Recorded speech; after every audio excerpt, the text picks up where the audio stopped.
A primeira coisa que notei foi o silêncio no rádio. O canal 9, a frequência de despacho, nunca fica em silêncio. Nem às 6 da manhã de uma segunda-feira. Nem quando temos 412 caminhões, cruzando 26 estados, transportando de tudo, desde nuggets de frango congelados até insulina de grau farmacêutico, que pode ser comprometida se a temperatura sair da faixa controlada de armazenamento por tempo prolongado. Meu nome é Ray Callahan. Tenho 53 anos e nos últimos 11 anos fui gerente sênior de sistemas logísticos da Hargrove Freight Solutions, em Memphis, Tennessee. É um título sofisticado para descrever o sujeito que garante que 412 caminhões saibam para onde estão indo, o que estão transportando e como chegar ao destino sem danificar a carga, colocar o motorista em risco ou reduzir a margem de lucro da empresa. Quando a central de despacho fica em silêncio, isso significa uma de duas coisas. Ou tudo está funcionando tão perfeitamente que ninguém precisa de ajuda, algo que aconteceu exatamente 0 vezes em toda a minha carreira, ou o sistema caiu e ninguém consegue falar com ninguém.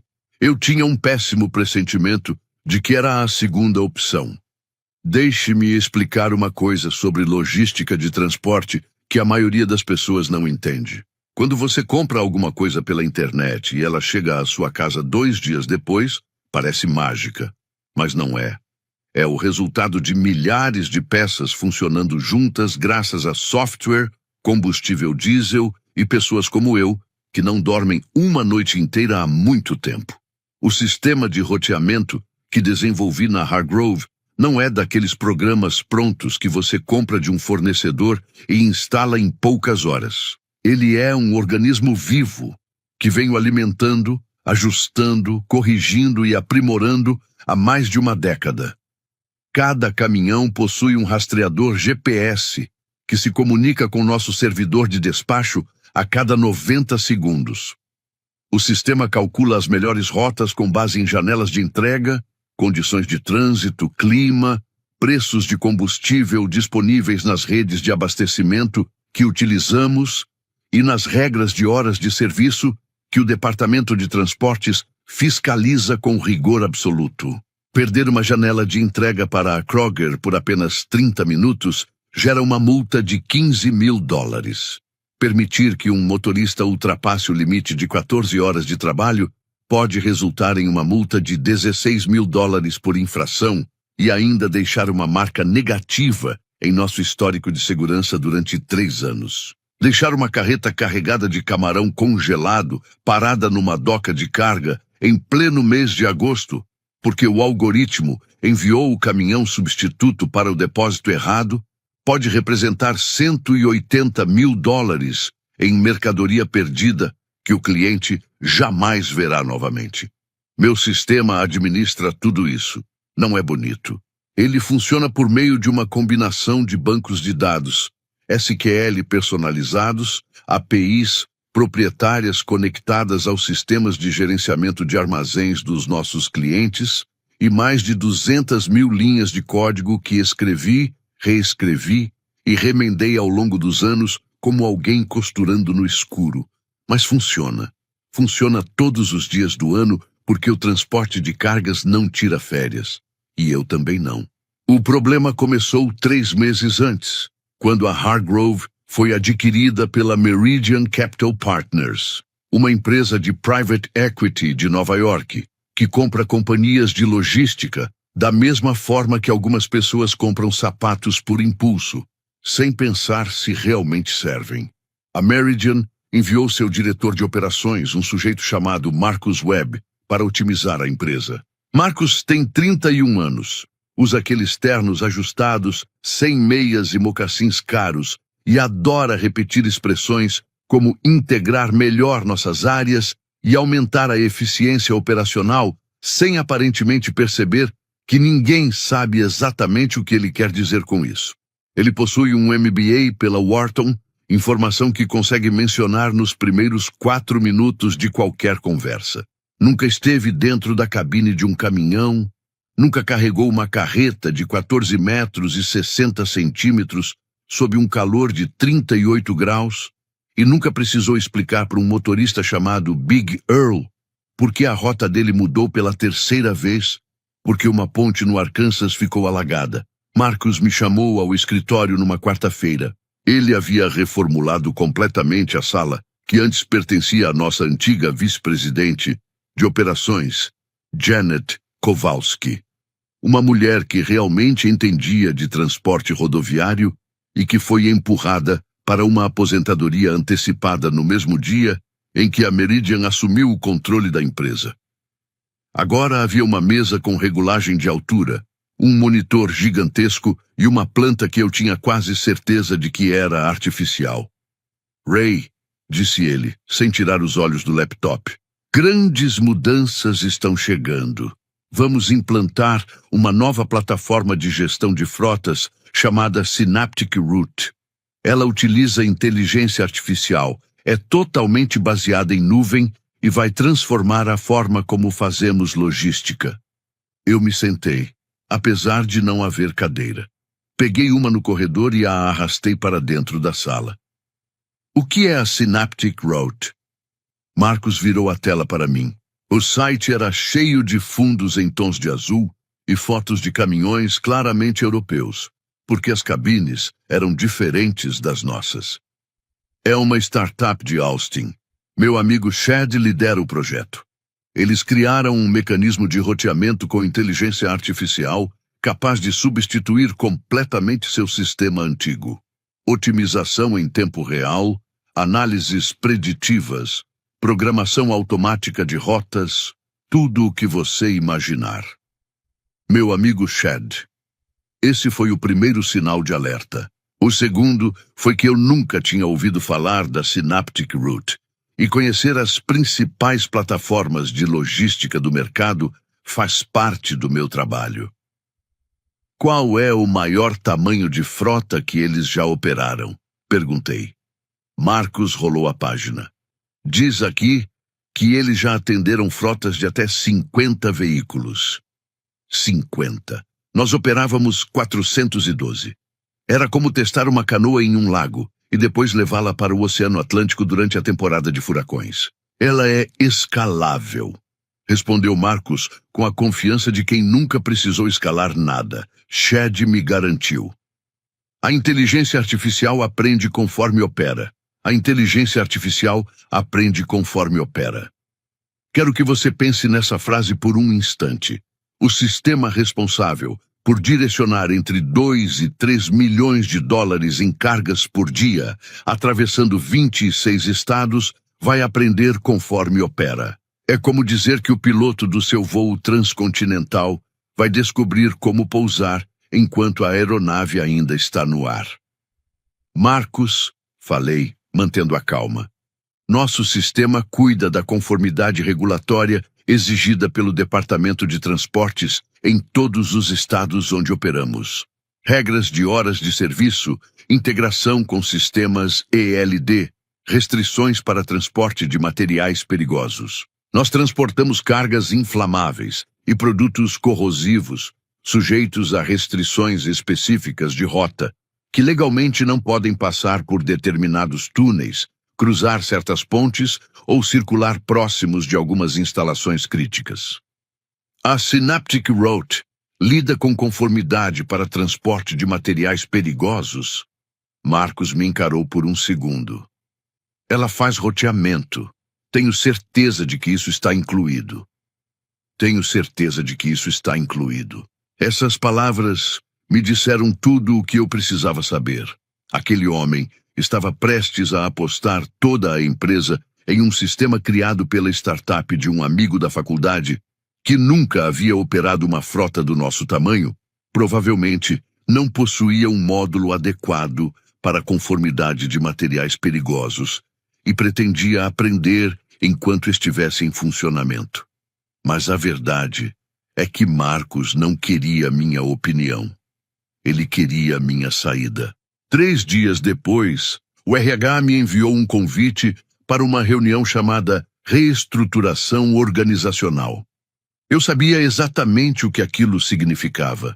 Estava nesse setor, havia tempo suficiente para entender perfeitamente o idioma dos eufemismos corporativos. A reunião foi curta.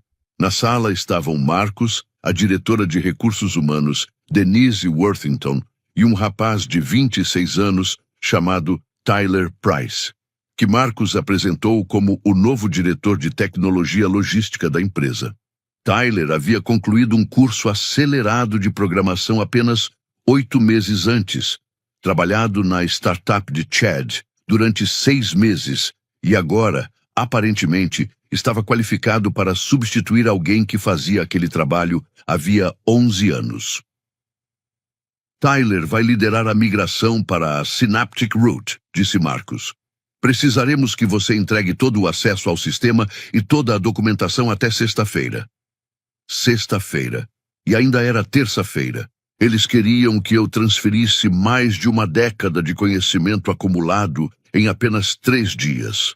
Você tem noção de que nosso maior cliente, a Morrison Foods, possui um contrato de frota dedicada com 138 caminhões?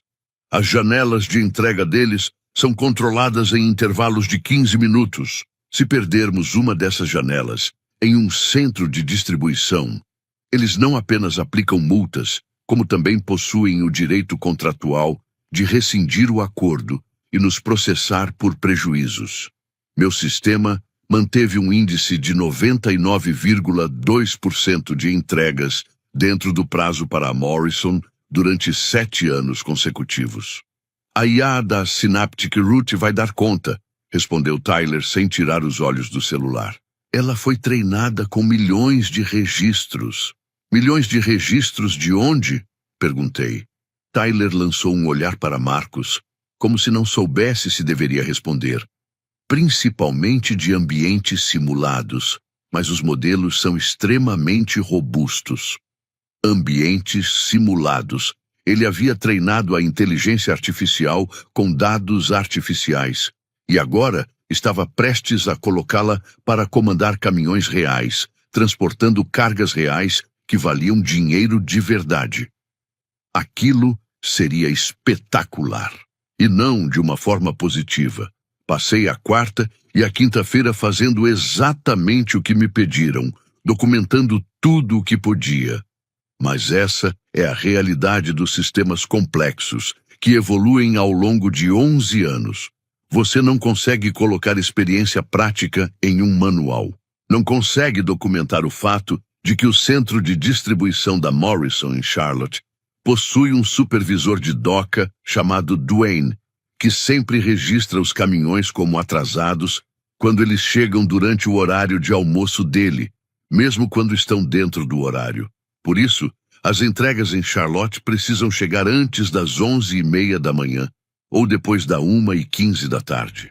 Também não dá para explicar em um procedimento que nosso motorista Jimmy Ackerman possui uma isenção médica que limita suas horas de direção a 10 horas em vez de 11, que essa autorização venceu, foi renovada com regras diferentes em março do ano anterior, e que o sistema ELD continua exibindo o limite antigo.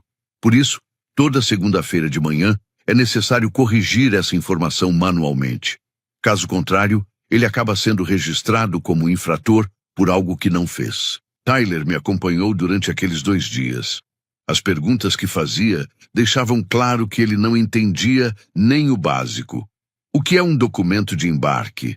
Perguntou em determinado momento. Não estou exagerando. O sujeito que deveria assumir a logística de uma transportadora que movimentava 340 milhões de dólares por ano, não sabia o que era um documento de embarque. Era como contratar um chefe de cozinha que pergunta para que serve um forno. Então, chegou a sexta-feira. Guardei minha caneca de café, a foto do casamento da minha filha e a bolinha anti-estresse em formato de caminhão que minha equipe havia me dado de presente 5 anos antes. Cumprimentei os despachantes, os supervisores de pátio e os motoristas que estavam por ali naquele momento. O grandalhão Earl me deu um abraço tão forte que quase quebrou minhas costelas. Tem certeza disso, Ray? Eles vão afundar este lugar sem você. Agora isso não é mais problema meu, Earl. Cuide-se. Dirigi para casa pela I-40, ouvindo Tom Petty e tentando descobrir se o que eu sentia era raiva, alívio ou aquela sensação estranha que surge quando você vê alguém cometer um erro catastrófico e não pode fazer nada para impedir. Provavelmente era uma mistura dos três. A primeira ligação chegou na manhã de sábado. Meu amigo Rick, da central de despacho, enviou uma mensagem. A Synaptic Route entrou em operação à meia-noite. O sistema acabou de direcionar um caminhão carregado com baterias de lítio pelo túnel Eisenhower, no Colorado. Material perigoso classe 9. Rota restrita. O motorista percebeu o problema e se recusou a seguir por lá. Tyler mandou ele simplesmente contornar o trajeto. Apenas contornar. O túnel Eisenhower fica a 3.401 metros de altitude nas Montanhas Rochosas. Contorná-lo significa acrescentar aproximadamente 6 horas a uma rota por uma passagem de montanha que permanece fechada durante boa parte do ano. A remessa de baterias tinha uma janela de entrega de 4 horas. Na manhã de segunda-feira, meu celular parecia uma transmissão contínua de um desastre em câmera lenta. O sistema de roteamento com inteligência artificial estava em operação havia 60 horas e já havia criado algo que só posso descrever como anarquia logística. Primeiro, enviou 14 caminhões carregados com frango congelado da Morrison Foods para o centro de distribuição da empresa em Nashville. A unidade da Morrison em Nashville recebe apenas mercadorias não refrigeradas. O centro de congelados fica em Murfreesboro, cerca de 48 quilômetros ao sul. Os 14 caminhões permaneceram estacionados durante 3 horas em uma doca sem estrutura adequada para esse tipo de carga. Quando alguém finalmente percebeu o erro, a temperatura interna das cargas já havia ultrapassado os limites de segurança alimentar. 2.100.000 em mercadorias foram perdidos. Depois disso, a inteligência artificial decidiu otimizar a frota redistribuindo motoristas durante as viagens. Motoristas que estavam indo para Phoenix foram redirecionados para Portland. Motoristas programados para rotas locais em Memphis foram enviados para a Flórida. O sistema simplesmente ignorava as regras de horas de serviço. Motoristas que já haviam dirigido por 10 horas estavam recebendo ordens para assumir trajetos de mais 12 horas. Quando se recusavam, obedecendo à legislação federal, eram marcados como não conformes e bloqueados no portal de despacho. Na terça-feira, tínhamos 167 caminhões parados porque seus motoristas haviam sido bloqueados pelo sistema. E Tyler não fazia ideia de como resolver o problema. Ele ligou para Chad em Austin. Chad respondeu que aquilo era um problema conhecido e que uma correção já estava sendo desenvolvida. Um problema conhecido em um sistema que controlava uma operação de transporte de 340 milhões de dólares. Era como descobrir que os freios do seu carro possuem um defeito conhecido depois que você já começou a descer uma serra. A situação da Morrison Foods piorou ainda mais. A vice-presidente da cadeia de suprimentos, Catherine Park, uma mulher capaz de intimidar qualquer pessoa apenas com o tom de voz, ligou diretamente para Marcus. Eu sei disso porque Rick me encaminhou o e-mail interno que Marcus enviou depois. O texto era basicamente 4 parágrafos de pânico disfarçados de comunicação corporativa. A Morrison ameaçava ativar a cláusula de rescisão do contrato. Era um acordo de frota dedicada no valor de 47 milhões de dólares por ano, responsável por aproximadamente 14% da receita anual da Hargrove. Na quarta-feira, o Departamento de Transportes entrou na história. Descobriu-se que o módulo de conformidade da Synaptic Route estava gerando registros fraudulentos de dispositivos eletrônicos de controle, não de forma intencional. O sistema Simplesmente não compreendia corretamente os dados do ELD e preenchia lacunas com horas inventadas. Quando o Departamento de Transportes realizou uma auditoria aleatória em 3 caminhões no Novo México, encontrou registros que mostravam o mesmo motorista em 2 estados diferentes ao mesmo tempo. Aquilo não era uma falha comum, era fraude federal. E isso podia gerar multas de até $16 mil por infração, por dia. O Departamento de Transportes abriu uma investigação formal. A FMCSA colocou nossa classificação operacional sob revisão. Pouco depois, a seguradora começou a telefonar, fazendo perguntas sobre a migração do sistema e sobre possíveis impactos no nosso perfil de risco. Quando a seguradora começa a fazer perguntas desse tipo, normalmente significa que está procurando um motivo para aumentar os custos do seguro ou cancelar a cobertura de uma vez. Na manhã de quinta-feira, eu estava sentado na varanda dos fundos, tomando café e observando os esquilos brigarem pelo comedouro quando o telefone tocou. Era Marcus Webb. E ele parecia um homem que acabara de perceber que o prédio onde estava havia começado a pegar fogo. Ray. A voz dele estava rouca. Preciso que você venha para cá. Bom dia, Marcus. Vi no noticiário que a Morrison cancelou o contrato. Isso deve ter sido doloroso. Olha, eu sei que essa transição trouxe alguns problemas inesperados. Marcus, respire. Ele respirou fundo. Não pareceu ajudar. O Departamento de Transportes está ameaçando suspender nossas operações interestaduais. A Morrison foi embora. A Cisco está ameaçando sair. Temos 108 motoristas sem receber porque o novo sistema não consegue processar corretamente os arquivos da folha de pagamento. A integração dos cartões de combustível caiu. Os motoristas estão pagando o diesel do próprio bolso. Tenho um motorista em Oklahoma parado num posto da Love's há 36 horas, porque o sistema não gera a ordem de despacho dele, e Tyler não consegue descobrir o motivo. Parece que vocês tiveram uma semana difícil. Você volta como consultor, nas condições que você quiser. Eu vinha pensando naquele momento desde a sexta-feira anterior. Uma parte de mim queria recusar, outra queria deixar tudo desmoronar.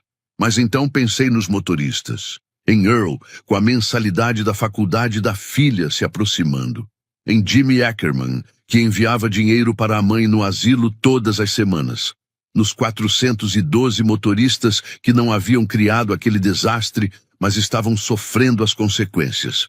$85 mil, respondi, como adiantamento não reembolsável, depositado na minha conta antes de eu atravessar a porta. Além disso, quero um novo contrato de 2 anos, com o dobro do meu salário anterior e uma cláusula proibindo qualquer alteração no sistema sem minha aprovação por escrito. Fechado. Ainda não terminei. Tyler sai hoje. Não me importa para onde. Mandem ele de volta para a startup do Chad. Mandem para uma escola de negócios. Mandem para a Lua. Eu não trabalho com alguém que não sabe o que é um documento de embarque. E quero uma carta assinada pelo sócio-gerente da Meridian Capital, reconhecendo que esse desastre foi causado pela decisão de substituir um sistema funcional por uma plataforma não testada. Houve um longo silêncio. Você está me pedindo para admitir por escrito que erramos. Marcus, vocês têm 108 motoristas sem receber. Uma investigação federal sobre registros de direção falsificados e perderam o maior cliente da empresa. Acho que a parte do erro já está bastante evidente. A questão é simples. Você quer que eu resolva isso? Ou prefere explicar aos investidores da Meridian por que uma empresa de $340 milhões está prestes a perder a autorização para operar? Ele concordou com tudo em menos de 30 segundos. Cheguei na sexta-feira às 6 da manhã. O estacionamento estava pela metade, porque cerca de 1/3 dos motoristas havia ido para casa, ou continuava parado em postos espalhados pelo país. Rick me recebeu na entrada com um café na mão e uma expressão de puro alívio. Nunca fiquei tão feliz em ver alguém. A central de despacho parecia uma zona de guerra. Telefones tocando sem parar. Quadros cobertos de rotas rabiscadas. E a mesa abandonada de Tyler com 3 monitores exibindo o painel da Synaptic Route. Na tela aparecia uma mensagem otimista, otimizando sua frota. Abaixo dela, um ícone de carregamento girava havia 19 horas seguidas.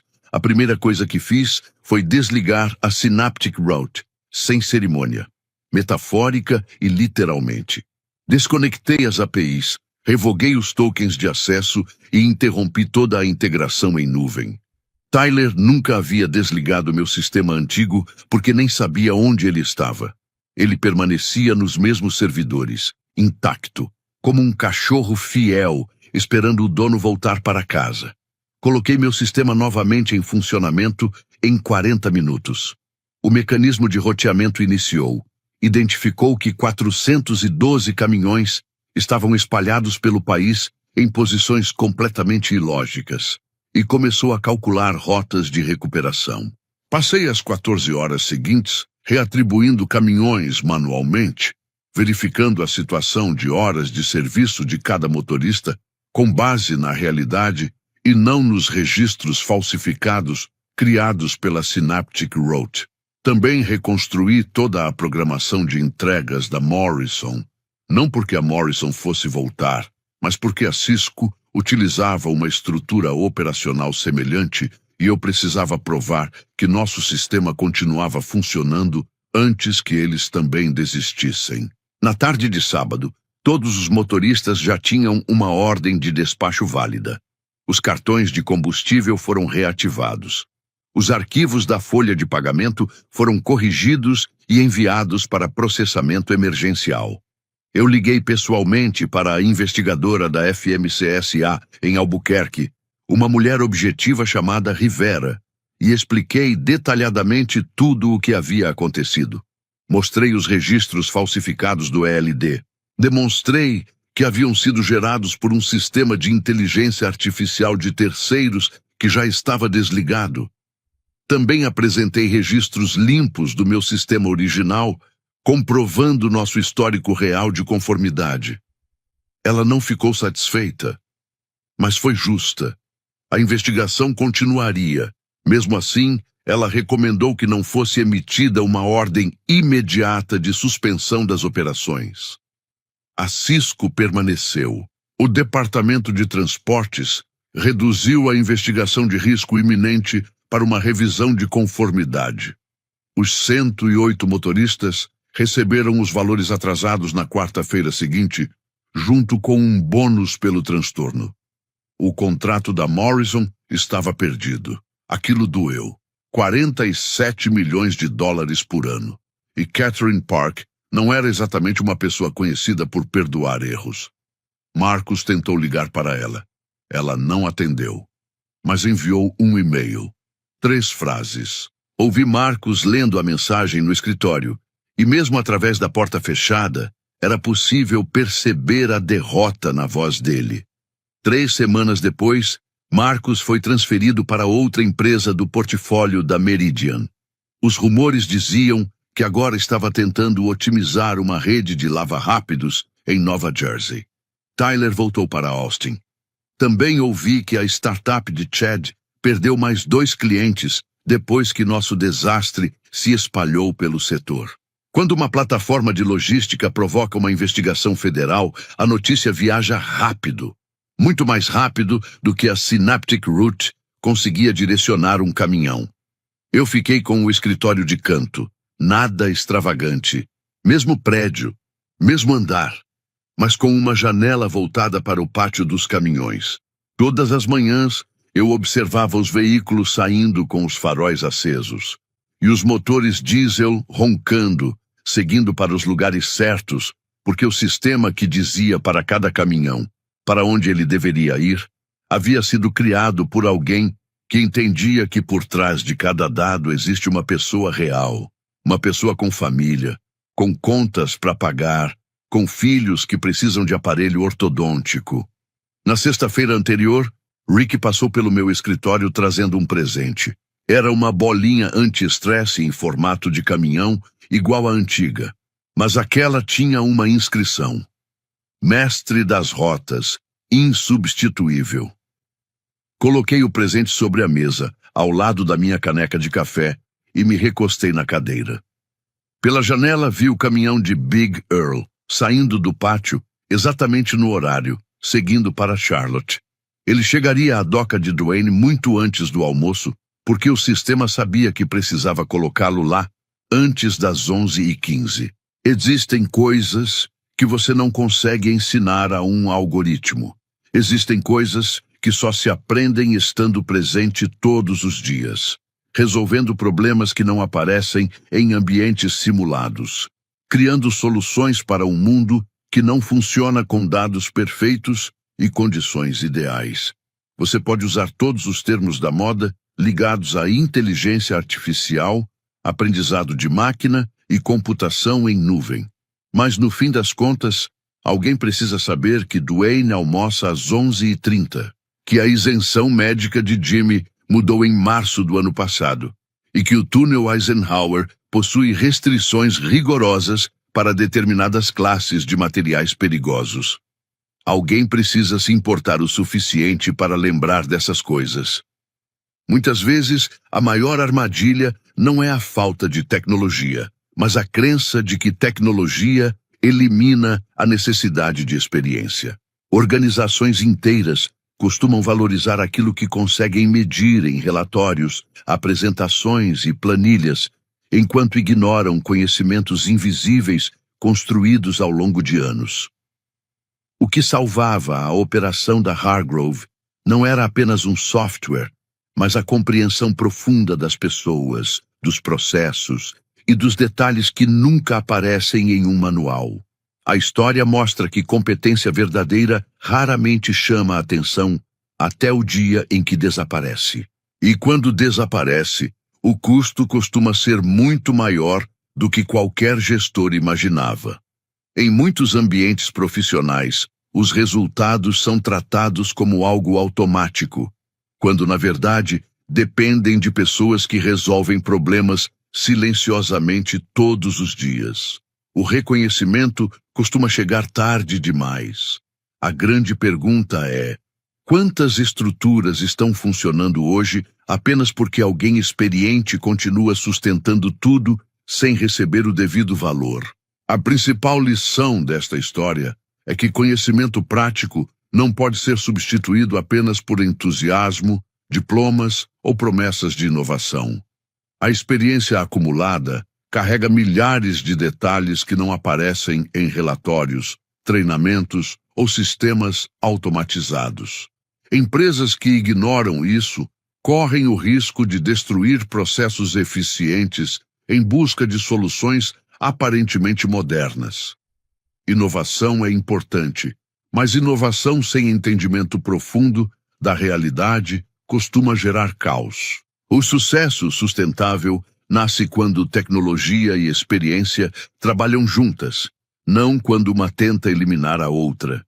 A história também ensina que humildade é uma das características mais valiosas de qualquer líder. Os melhores gestores fazem perguntas antes de tomar decisões. Eles escutam quem conhece o trabalho de verdade. Quando alguém assume que sabe tudo, geralmente está mais próximo de cometer um erro do que de encontrar uma solução. O conhecimento invisível, muitas vezes, é o ativo mais valioso de uma organização. Agora me diz, quem causou mais dano à empresa? Tyler pela incompetência, Marcos pela arrogância, ou os investidores por acreditarem que experiência podia ser substituída facilmente? Se você percebesse que uma decisão errada colocaria toda uma estrutura em risco, mas ninguém estivesse disposto a ouvir seus alertas, você insistiria até o fim ou deixaria que as consequências falassem por si? Escreve aqui nos comentários. Eu quero muito saber. E não esquece, deixa também o seu comentário com uma classificação de 1 a 10 para mostrar o quanto você gostou porque assim eu consigo trazer mais vídeos que sejam interessantes para você. Se essa história fez você refletir sobre liderança, reconhecimento, experiência e decisões que podem mudar o destino de uma empresa inteira, deixe seu like e se inscreva no canal. Isso ajuda muito o crescimento do projeto e permite que mais pessoas encontrem histórias como esta. E se você gosta de narrativas cheias de reviravoltas, conflitos inteligentes e lições que podem ser aplicadas na vida real, acompanhe os próximos vídeos porque ainda temos muitas histórias incríveis pela frente.